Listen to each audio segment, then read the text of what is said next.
Então vamos lá, né, pessoal? Bom dia a todos, sejam bem-vindos a mais uma aula, certo? De geografia. Hoje a gente finaliza, certo? Hoje a gente finaliza mais um ciclo, né? O terceiro bimestre a gente finaliza hoje, vendo essa dinâmica, essa conjuntura, né, econômica, essa conjuntura econômica e estrutural, né, de como que se dá a economia brasileira, certo? A gente iniciou esse conteúdo nas aulas passadas, estudando justamente, né, essa política econômica brasileira, que precisa-se de alguns elementos, né, para a gente se chegar, como que se dá essa política econômica, exemplo do Índice de Desenvolvimento Econômico, né, o IDH, as taxas de desemprego, as taxas de importação e de exportação, o PIB, né, o Produto Interno Bruto. Então, tudo isso são elementos, são fatores que fazem com que a gente entenda como que se dá essa estrutura econômica de um país, certo? O Instituto Brasileiro de Geografia e Estatística, o IBGE, ele é altamente responsável, né, por esses estudos, né, por essa dinâmica de esclarecer essa economia, esses dados, para que a gente chegue a um dado resultado, né, do que vem a ser a economia. Um exemplo, se a gente pegar o Índice de Desenvolvimento Humano, né, saúde, educação, saneamento básico, certo? Então, como é que está essa estrutura, né? Como é que vai caminhando esses elementos? A taxa de desemprego, né? Ela vem aumentando, ela vem diminuindo, né? No decorrer do... A gente sabe que é avaliado por ano, né? Então, se a gente fizer um estudo a gente pegar de uma década a outra, né? A gente vê como que se deu a redução ou o crescimento. Hoje a gente vive um cenário, né, um cenário bem desolador com relação a essa questão do desemprego, né, vem aumentando, né, a justificativa que se dá é devido a essa crise, né, essa pandemia que a gente vive, mas a crise econômica ela já vem se alastrando há alguns anos, né, e isso é preocupante porque é esse cenário econômico que a gente vê hoje, né? Principalmente essa questão do desemprego. Eu estava vendo uma reportagem, né, que mostra justamente como que se dá esse fator econômico em tempos de pandemia, certo? Então, os ricos na pandemia eles ficaram cada vez mais ricos e os pobres eles ficaram cada vez mais pobres. Por quê? Porque o que vem se aperfeiçoando nessa pandemia é justamente os meios tecnológicos, certo? A tecnologia, os grandes empresários que atuam no ramo da tecnologia, né, da engenharia, de softwares, então eles vieram tendo um grande crescimento, justamente porque as pessoas ficaram em casa. Porém, aquelas pessoas que trabalham no setor secundário, né, no setor da industrialização e no setor terciário, que é no setor do comércio, eles vieram muitas vezes a ficar desempregados. Por quê? Quantas indústrias elas não faliram, né? Quantos comércios eles não fecharam as portas? Quantos meses? Veio essa flexibilização agora, né? Então, isso mostra esse cenário, né, dentro dessa política econômica regional e nacional, né, essa fase desse desemprego que vem passando a população brasileira, né, aqueles que têm um nível intelectual mais elevado, né, que usa-se da tecnologia social, da tecnologia intelectual, né, eles cresceram. E aquelas pessoas que não têm uma formação, né, que não precisa de um trabalho mais aperfeiçoado, um trabalho intelectual, aquelas pessoas vieram, né, a sofrer, a perder seus empregos justamente por conta do fechamento, né, da queda desses setores, principalmente no setor secundário e no setor terciário, tá bom? Então, bem-vindo aqui quem entrou, Lívia, né? Quem foi mais? Stephanie, quem mais? As pessoas que foram entrando agora, sejam bem-vindos, tá certo? Então, a gente, como eu estava falando para os meninos, a gente conclui hoje esse terceiro bimestre, certo? Com o estudo da economia brasileira, tá certo? E a gente finaliza hoje vendo essa questão da política da política econômica regional, certo? E trazendo um pouquinho também, não só da política econômica nacional e regional, mas a gente vê um pouquinho desse cenário, como que anda esse cenário a nível mundial, certo? Então, a gente sai desses elementos, né, como eu citei para vocês, o Índice de Desenvolvimento Humano, o PIB, a renda per capita, a taxa de emprego, de desemprego, certo? A questão da balança comercial, tudo são elementos e fatores que fazem com que a gente entenda a dinâmica econômica de um país, de uma região. E quando a gente fala em política econômica regional, né? Como que se dá? Quando a gente fala em regional, né, a gente está associando a regiões. Né? Quando a gente estuda essa política administrativa regional, é quando a gente estuda o Brasil em divisões geográficas regionais.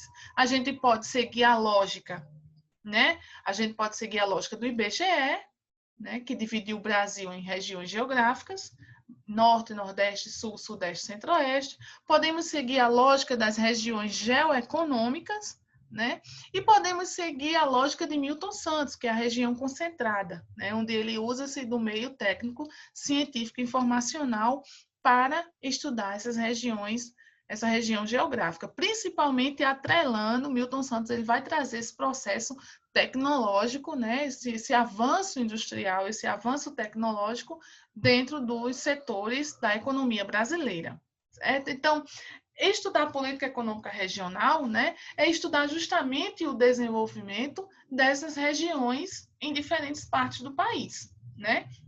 Existe no Brasil uma grande disparidade, né, uma grande diferença, por isso o nosso problema atrelado, né, a desigualdade social, como bem Raila questionou na aula passada, bem preocupada, né, será que esse problema social, essa desigualdade social, ela pode acabar? O que a gente pode fazer para amenizar essa desigualdade social? Então, dentro de um próprio território, nós vamos ter essas disparidades, né? Essas políticas regionais que elas vêm justamente, olha aí a sua resposta, Raila. Essas políticas regionais, lembra que quando eu falei para você que depende do Estado como célula maior, né? Depende daquelas pessoas que estão gerenciando, né, esse país, esse estado, esse município, né? Então, depende dessas políticas regionais para tentar diminuir, trazer subsídios para diminuir a desigualdade nos territórios, né? Isso são políticas sociais, principalmente políticas sociais que são inseridas, né, que são gerenciadas dentro desses territórios para amenizar essas desigualdades, principalmente quando a gente fala de saúde, educação, que são os serviços básicos, né, que são justamente esses desafios enfrentados, né, enfrentados hoje na nossa sociedade, principalmente, né? Então, essas desigualdades, elas estão justamente na base, né, da sociedade, é fruto dessa divisão, né, dessa concentração de renda, né? A gente vê o exemplo nessa pandemia, os ricos cada vez mais ricos e os pobres cada vez mais pobres, vulneráveis, né, a uma parcela de uma ajuda de contribuição do governo federal, para, na realidade, não chegarem nem até morrer, ter pelo menos um mínimo. Né? Então, essas políticas de desenvolvimento regional tiveram períodos importantes na história. Né? Quando a gente fala, eu lembro aqui para vocês, né, um grande estudioso da política regional foi o Celso Furtado, né? Falar de política regional, de economia regional e não citar Celso Furtado seria até um crime. Né? Ele, como um grande idealizador dessas políticas regionais no Brasil, né? Principalmente aqui na região Nordeste, que ele criou a Superintendência de Desenvolvimento Regional para o Nordeste, né, buscar soluções para desenvolver. Então, essa política regional ela vai ser dividida em fases. Veja, o primeiro ocorreu durante as décadas de 50 a 70, no qual as ações foram implantadas para promover o desenvolvimento econômico das regiões centro-oeste e norte do país.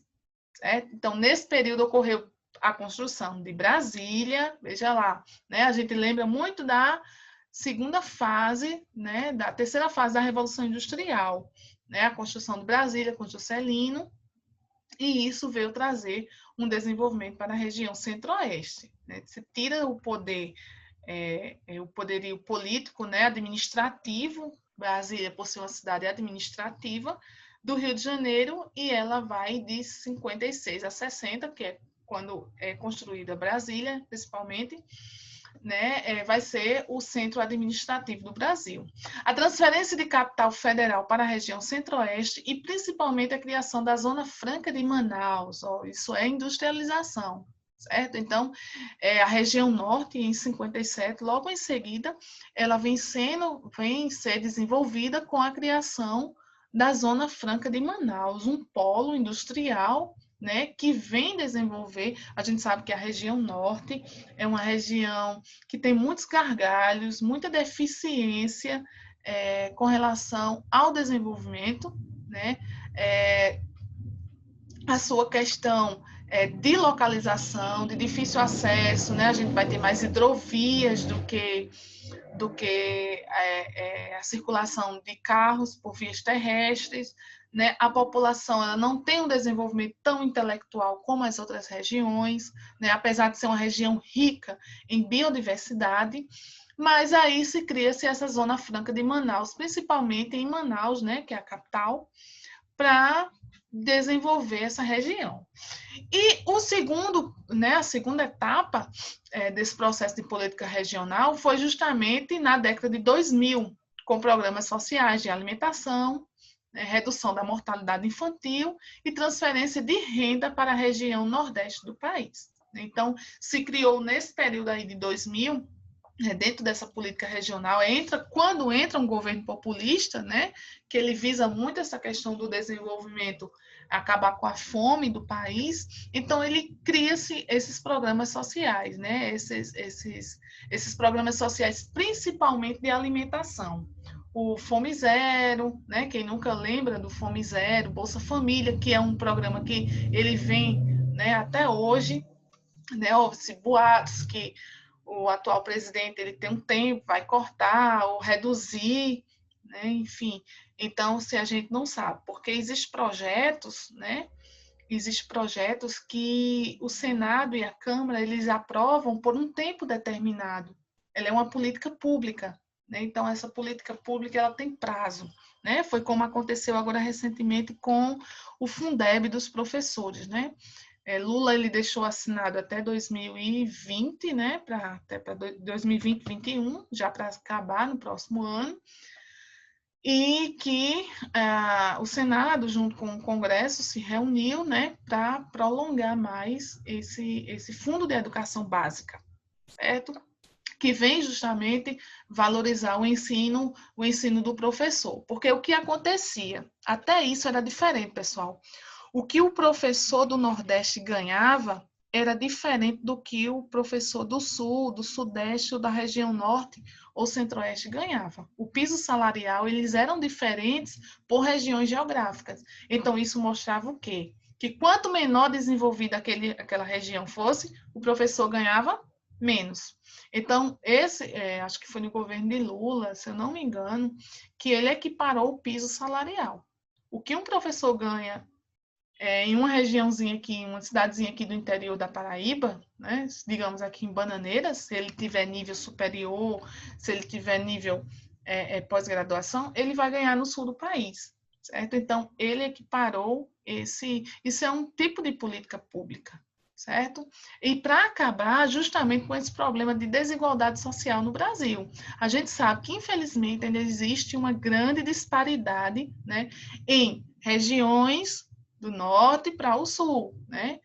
Existe, infelizmente, essas políticas regionais, ela vem justamente para acabar com essa disparidade, certo? Vem justamente acabar com essa disparidade. Então, quando a gente fala em política econômica regional, é justamente valorizar, certo? Esse desenvolvimento, né? Mostrar que, certo, existe essa disparidade de região, existem os seus gargalhos, existem os seus flagelos, né? Mas existem políticas públicas para isso, né? Para equiparar, para acabar com esse problema de esse preconceito, né? Tem um livro muito interessante que é de um historiador, de Duval, esqueci o sobrenome dele, e ele fala a invenção do Nordeste. Né? Ele fala justamente esse certo preconceito que o Sul tem com essa questão do Nordeste, e ele passa a ser reinventado. O Nordeste ele passa a ser reinventado, né? Então, coisas que se tinha como preconceito, né, passa a ser reinventado de uma outra forma para que aquelas pessoas que têm aquela certa visão, principalmente da região Nordeste, né, que foi uma região fragelada, criada como a região pobre do país, lá tem seca, lá tem fome, lá tem gente desdentada, lá tem gente analfabeto, desmistifique isso, né? Pelo contrário, nós temos umas grandes universidades, nós temos polos tecnológicos, né? Nós temos uma industrialização crescendo aí, né?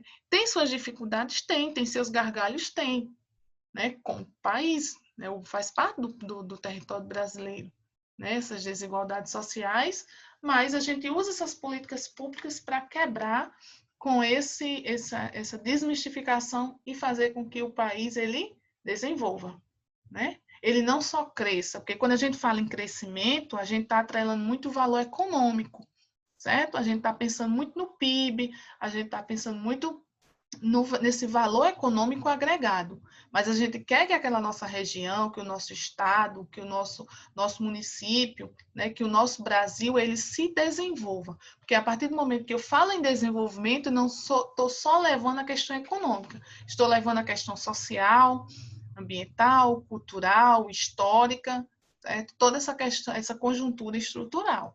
Então, essa é a política regional de um país, certo? Essa é a política regional quando a gente fala em desenvolvimento, certo? Principalmente como a literatura traz o desenvolvimento econômico. Atrelar esse desenvolvimento econômico a essas políticas sociais, certo?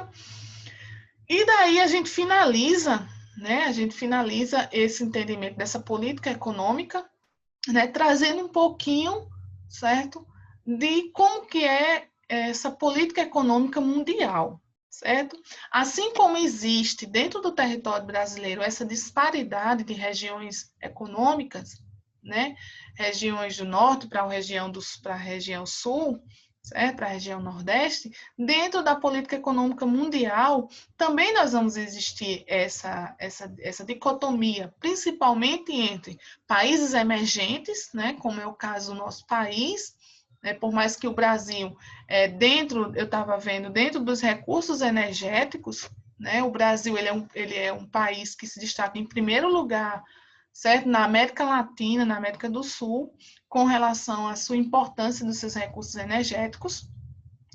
E existe a disparidade dos países, né, totalmente desenvolvidos tecnologicamente, como os países europeus, os países na América do Norte, exemplo, os Estados Unidos, e assim sucessivamente. Então, dentro do território do Brasil vai existir essas desigualdades sociais, a nível mundial também vai existir essa política econômica diferenciada, né? E daí a gente vê, embora com uma situação econômica delicada, né? É delicada realmente, porque vem de muitas crises, né? Desde 2008, né? O Brasil é uma das principais economias do mundo. Tem uma grande extensão territorial, tem um mercado consumidor abundante e é rico em recursos naturais e energéticos. Então, isso ainda torna, né, o Brasil um país em destaque.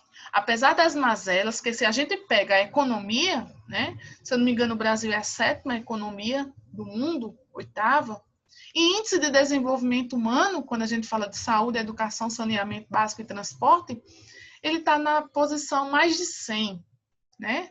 127, parece que é 179, 129, por aí, né? Os últimos dados recentes. Então, olha a disparidade, né? Então, ele pensa-se muito em exportar, né? Em acabar com suas reservas, acabar com sua natureza, porque o que importa é a produção para se destacar nesse cenário mundial com sua exportação.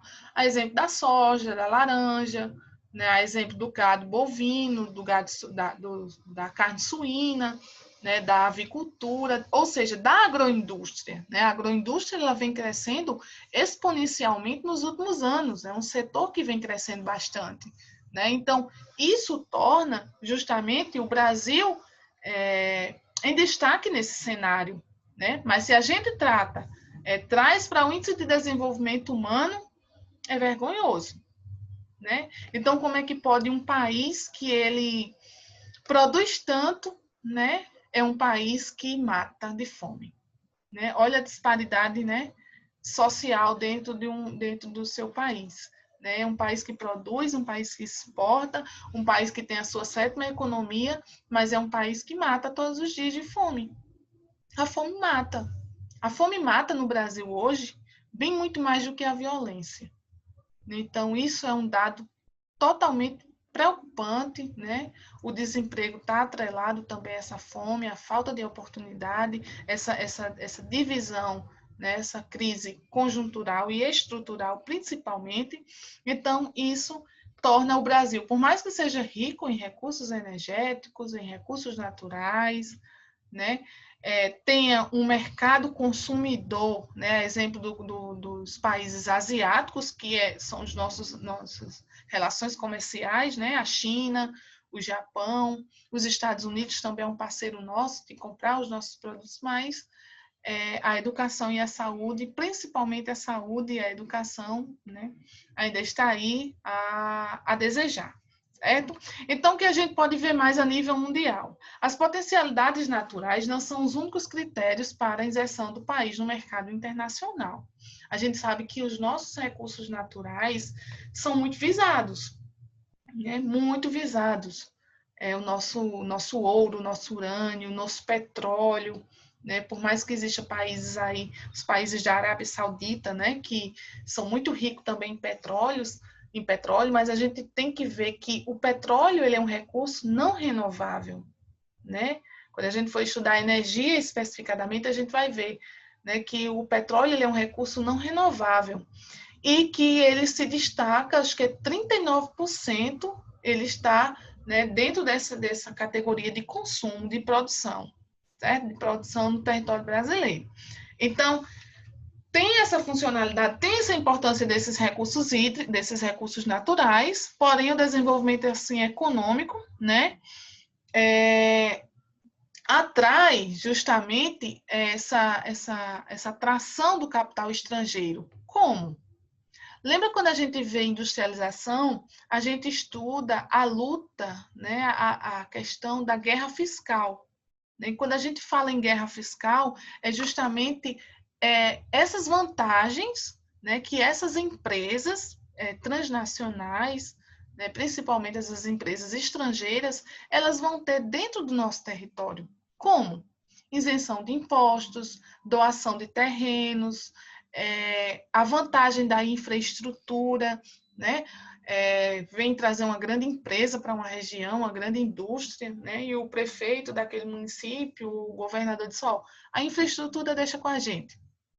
Que infraestrutura seria essa, né? A questão de água, a questão do esgoto, a questão do saneamento básico, né? Que é o esgoto e água, a questão da infraestrutura de construir aquele acesso até aquele local, a energia, né? Então, esses elementos, então, tudo isso torna-se uma facilidade, né, para o capital estrangeiro se instalar no território. Certo? Então, essa atração desse capital estrangeiro através justamente dessa guerra fiscal, né, que é essa luta por vantagem, principalmente em isenção de impostos, né, isso torna vantajoso para o capital estrangeiro, principalmente para o grande empresário, certo? Certo que em troca disso vai se ter o quê? A mão de obra, certo? Vai ter a mão de obra, principalmente no setor no setor da construção civil, principalmente no setor da construção civil, e assim sucessivamente, certo? Então, a gente entende que essa guerra fiscal vai existir, né, em busca desses melhores, dessa vantagem, certo? E é faz parte do cenário atual brasileiro. Historicamente, o crescimento econômico do Brasil, veja que isso é importante, teve uma mudança estrutural, certo?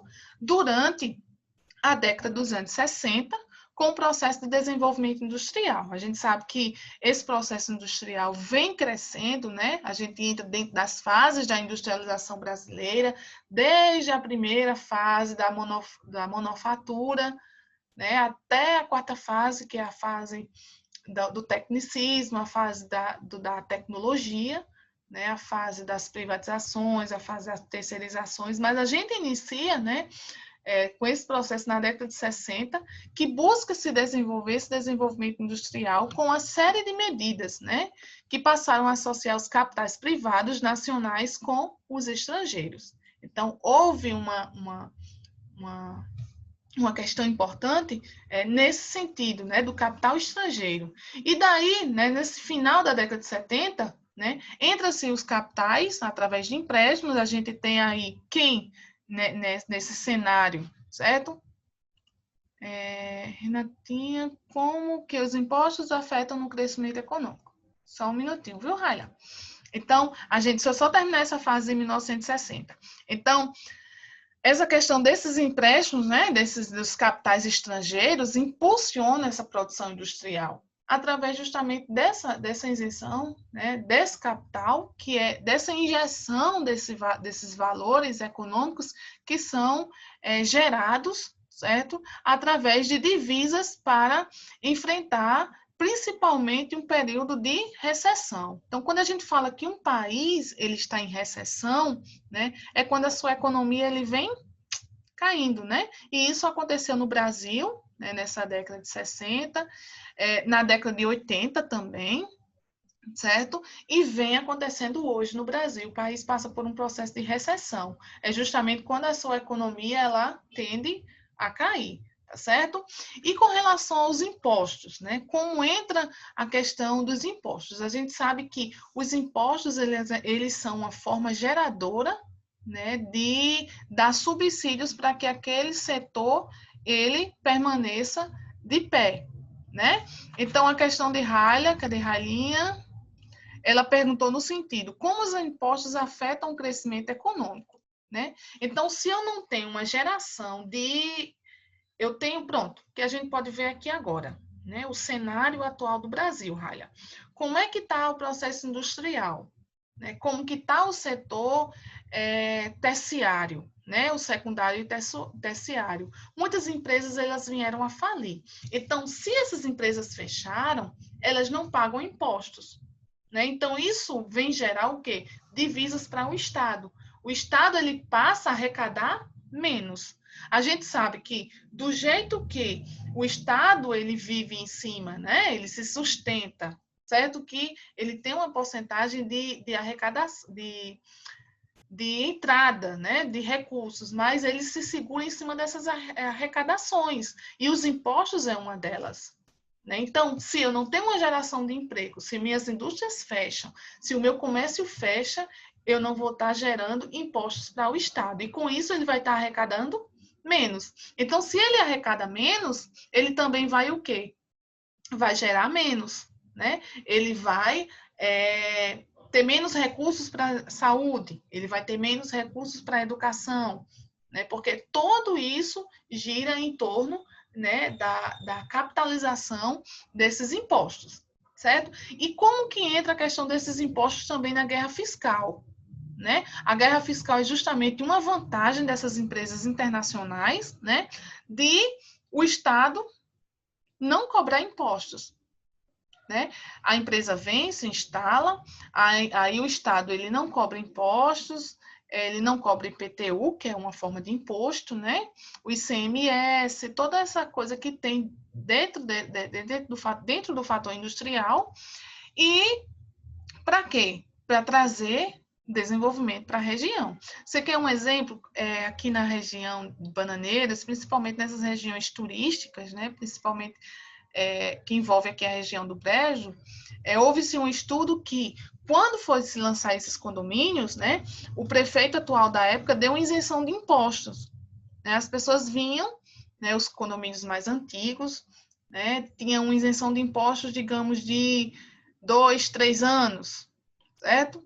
Era ruim de princípio para a entrada de recursos no município, mas para um outro lado ele ia atrair o quê? Ele ia atrair a mão de obra, né? Ia atrair o desenvolvimento turístico, que é o que se busca, né, para a região, e ia trazer essa mão de obra, principalmente no setor da construção civil, né? Quantos empregos eles não surgem a partir de um empreendimento? Seja ele um condomínio, seja ele uma empresa, seja ele uma indústria, seja uma hidrelétrica, seja qualquer empreendimento que vier trazer, né? Então, essa questão dos impostos, ela tem a sua vantagem, mas, de um outro lado, ela também, né, prejudica, porque a empresa pode vir a falir, a indústria pode vir a falir, isso é relativo. Isso vai de acordo com o que está caminhando o cenário atual econômico do Brasil. A gente sabe que a gente depende, né, tanto dos países de fora para esse desenvolvimento econômico, industrial, né, essa economia, né, em todos os setores, não só no industrial, mas precisamos também, né, de como que está gerenciado esse desenvolvimento da política regional, né? Quando a gente vê a política regional lá em cima. Entendido, Raia? Veja se eu lhe respondi. Se não, a gente parte de novo para a discussão. Então, na década de 2000, né, o Brasil, que é mais recente, o Brasil apresentou um grande crescimento econômico, impulsionado, olha a agropecuária aí, ó, olha a agroindústria, olha a indústria petrolífera aí no cenário, né? Porém, ele não conseguiu superar as disparidades sociais e políticas, né, pelo Plano de Desenvolvimento do Brasil. Mais uma questão aí desse cenário com relação ao desenvolvimento. Que bom. Então, essa questão vem crescendo, né, da agropecuária, da agroindústria, do setor petrolífero, bem precisamente na década de 2000, certo? E no Brasil, a expansão da globalização também trouxe um efeito colateral. Vamos entender esse efeito colateral da globalização, né? Geralmente, quando a gente fala em globalização, a gente pensa só a vantagem, o lado positivo da coisa. Mas a globalização, pessoal, ela é perversa. Por que a globalização é perversa? Milton Santos gosta de falar muito isso. A globalização ela é perversa porque ela divide, certo? Ela segrega, ela divide o rico do pobre, certo? A divisão, não só a divisão espacial do espaço geográfico, mas a divisão social de classes. E isso é o cenário atual do Brasil, né? Não só atual, mas desde o princípio. Desde quando o Brasil foi colonizado, já existia essa divisão, né, de classes e essa divisão social no Brasil. Então, por que essa globalização tem esse efeito colateral? Vejam bem, com altas taxas de câmbio, as exportações perdem competitividade no mercado internacional, tornando as importações mais baratas. Então, veja bem, né, a vantagem, né, para quem é um país que está principalmente exportando, mas é aquele que está importando, né? Aquele que compra, né? Ele compra aquele produto mais barato, né? Então ele não vai ter a rentabilidade. É como um lojista, né? Um empresário. Se ele compra caro e vende barato, onde é que está seu lucro? Não vai ter, né? Sem contar que se aquele produto vai sair ou não. Então, em consequência, as empresas locais, as empresas regionais, elas acabam reduzindo o volume de negócios, gerando menor fluxo de caixa e menor receitas fiscais, o que pode contribuir para o aumento do desemprego. Eu estava vendo um artigo interessantíssimo, né? Depois a gente pode discutir até em outra aula, porque já está acabando, só tem 2 minutinhos, que fala sobre a uberização. Pessoal, nós temos 40% das nossas profissões em risco no mundo. Em risco, né? Tem funções, tem atividades que elas podem acabar sendo substituídas pela máquina, pela robotização, pela tecnologia, até propriamente os professores. Eu fiquei assim, com meu coraçãozinho partido, né, quando eu vi que existe até a possibilidade da profissão de professor ela ser extinta, ser substituída por isso que a gente está vendo aqui, uma máquina, né? não tem aquele contato, aquela afetividade, né? O abraço, o tirar a dúvida na hora, o olhar, de ver o rostinho de vocês, de ouvir a voz. Isso é lamentável, né? Então, esse processo de capitalização, né, da indústria, da economia, né, do cenário mundial, ele coloca em risco 40% das profissões, né? Um exemplo são os aeroportos. Antigamente você chegava no aeroporto, o número de quantidade de pessoas que tinham para lhe atender, fazer o seu próprio check-in. Hoje você tem que ir lá na máquina e você propriamente pesar a sua mala, você fazer o seu check-in, está diminuindo isso, trocando-se o quê? Pela máquina. E tantas outras profissões, né? Mas ainda existe a luta, né, da sociologia, ainda existe a luta humanitária para que a máquina não substitua, certo? O ser humano. Isso é um processo que, que vem desde a